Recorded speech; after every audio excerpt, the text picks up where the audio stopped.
হাসান বসরি রাহমাতুল্লাহ আলাইহি যুবক, কবরের দুই পাশের মাটি চাপ দেওয়ার আগে তুমি তওবা করো।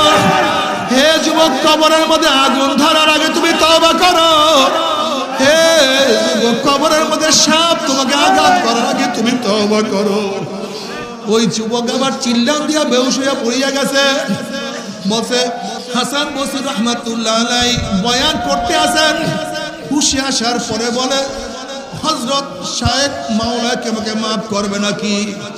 আমি তো গুনার পাহাড় করিয়া ফেলাইছি, আমি তো গুনার সাগর করিয়া ফেলাইছি, গুনার তো কোনো অভাব নাই, মাওলা কে আমাকে মাফ করবে নাকি?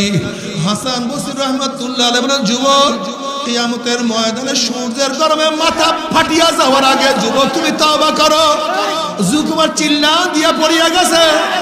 হাসান বসরি রাহমাতুল্লাহ আলাইহি বলেন, যুবক তওবা করো।